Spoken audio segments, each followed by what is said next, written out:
안녕하세요, 커비 트레이딩 팀입니다. 구독과 좋아요, 알림 설정까지 해주시면 이 채널에 큰 힘이 됩니다.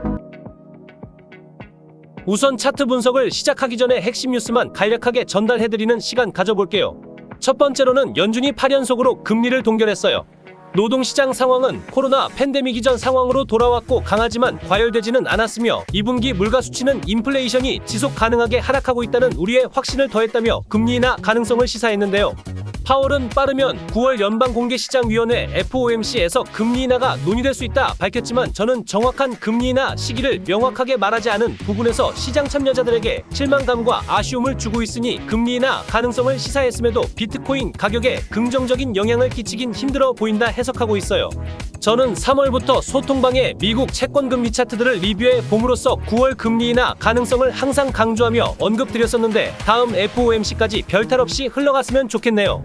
두 번째로는 트럼프와 해리스가 치열한 접전을 이어 나가고 있는 상황인데 트럼프 피격 사건 이후 지지층들의 결집으로 인해 비트코인이 저점으로부터 약 30% 상승하는 등의 트럼프 테마 기술주의 움직임을 보이고 있는데 앞으로 있을 트럼프 유세 시에 비트코인은 트럼프 테마주처럼 자유분방하게 움직일 가능성이 있으니 이 점 인지해주시고 또 최근 트럼프의 인종차별적인 막말 논란과 함께 트럼프 피격의 진실에 대한 논란이 가열되고 있는 부분도 잠재 정리스크로 인지해주시고 투자에 참고해주시면 좋을 것 같습니다.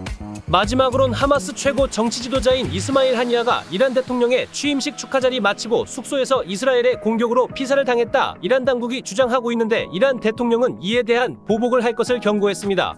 개인적인 생각이지만 하니아는 가자전쟁 발발 이후 사망한 최고위급 인사인 동시에 이란 대통령의 취임 첫날부터 발생한 사건이기 때문에 좋게 넘어가긴 힘들어 보이는 상황 속에 어떤 일이 벌어질지 모르니 이 점도 참고해 주시면 좋을 것 같습니다. 그리고 이스라엘군은 현지 시간 30일 밤 이뤄진 이 공습으로 헤즈볼라 군사 최고 지도자인 푸아드 슈크르 최고사령관이 사망한 공격의 책임을 인정했지만 하니아 암살에 대해서는 부인도 시인도 하지 않았는데요. 우선 피살을 당했다 주장하는 이란의 주장에 대한 이스라엘의 반응이 중요해 보이네요. 또 하메네이 대통령은 오전 최고 국가안보회의를 소집해 이스라엘을 직접 공격하라는 명령을 내렸다고 정부 관계자들을 인용해 전했는데요. 군 통수권자인 하메네이가 공격과 함께 전쟁이 확대되면서 이스라엘이나 미국이 공격할 경우에 대비할 방어 계획도 함께 세울 것도 지시했다 하네요. 지정학적 리스크가 아직까지도 해소되지 않은 불씨로 남았기 때문에 이 부분도 꼭 인지하시어 투자에 참고해 주시면 좋을 것 같아서 가져와 보았습니다. 이제 차트 분석으로 넘어가 볼게요.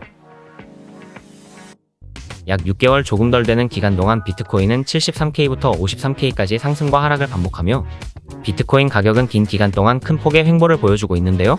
또 이러한 지루한 움직임으로 인해 시청자분들도 많이 힘들고 지쳐 멘탈 관리하기 더더욱 힘든 시기인 거 충분히 잘 이해하고 저희도 어려운 시기인 만큼 여러분들께 조금이라도 도움되기 위해 최선을 다해 노력하고 있습니다. 지금으로서 저희가 할 수 있는 최선은 불장이 오기 전 닥칠 마지막 위기 손실을 대응하는 방법에 있다 보고 있는데요. 위 영상들을 통해 힘든 시기를 잘 이겨내고 위기를 극복함으로써 위기를 기회로 만드는 전화위복의 계기가 되었으면 좋겠습니다. 우선 주요 증시 일정들을 비트코인 차트에 대입해보았는데 위 차트를 보시면 증시 일정에 따라 비트코인이 큰 상승과 하락을 반복하며 요동치는 것을 눈으로 확인할 수 있습니다. 저는 앞으로 최근 고점 부근까지 한 차례 더 상승이 나올 가능성과 동시에 최종적으로는 큰 하락의 그림을 보고 있는데 이미 소통방에서 몇 번 언지를 드려서 이번 하락도 잘 대응하셨을 거라 굳게 믿고 있어요. 차트를 크게 봤을 때 저는 곧 B파동이 끝나고 하락 C파동이 시작되며 급격한 하락이 나오는 상황을 생각해 보고 있는데요. 72K 이상의 상승이 나와준다면 제가 본 하락 관점은 폐기될 가능성이 높습니다.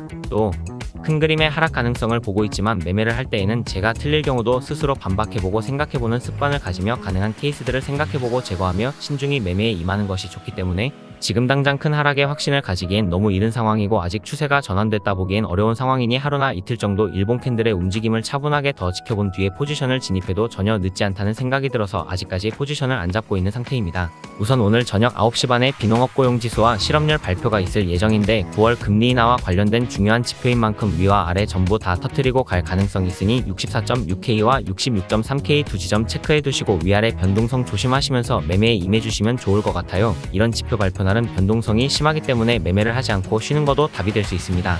중동의 정세가 심상치 않아 많은 분들이 이란의 보복 가능성에 대해 굉장히 걱정하고 계실 겁니다. 제 주관적인 생각이지만 앞으로 최소 이틀 정도는 큰일이 일어나진 않을 것이다 판단하고 있습니다. 그 이유를 살펴본다면 위 사진에서 언급된 이란의 장례 풍습은 사망시 최대한 빨리 매장하며 정치인이나 유명인도 이례적으로 길게 진행하지만 그 기간이 7일을 넘지 않는다 하는데요. 최근 헬기 사고로 사망한 이란의 전 대통령도 5일 만에 고향에 안장되었고 한이의 경우도 4일 정도의 장례 기간을 가질 것이다 생각하고 있는데 현재 한이의 죽음으로부터 이틀이 지났습니다. 저는 이란이 언젠가 보복을 할 것이다 라는 부분은 매우 동의하지만 과연 이란이 장례와 복수를 동시에 진행할 수 있을까에 대한 부분에는 물음표를 던지고 있어요. 게다가 이란의 전 대통령부터 헤즈볼라 지휘관 푸아드 슈크르, 이란의 군사고문 밀라드 비리, 그리고 최근엔 한이의 죽음까지 이란은 매우 혼란스러운 상황일 것이고 이럴 때일수록 내부 결속을 다지고 더 큰 내부 분쟁을 막기 위해 외부로 시선을 돌릴 필요성이 있는데 굳이 성급하게 복수할 이유가 없다는 거예요. 그래서 저는 언젠가 보복을 할 것인 부분은 확신에 가까운 생각을 가졌지만 한이의 장례 기간인 적어도 남은 이틀 정도는 안전한 텀이 생길 것이고 이틀이라는 기간만큼은 중동전쟁과 관련해서는 무탈하게 넘어갈 수 있을 것이라 생각해보고 있어요.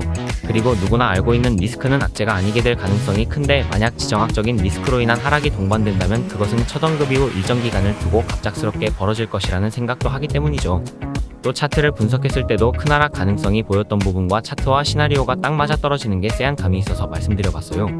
영상 도움이 되셨나요? 말씀드린 이슈에 대해 어떤 생각을 하고 계시는지 댓글로 말씀해주세요. 구독과 좋아요, 댓글은 이 채널에 큰 힘이 됩니다. 시청해주셔서 감사합니다.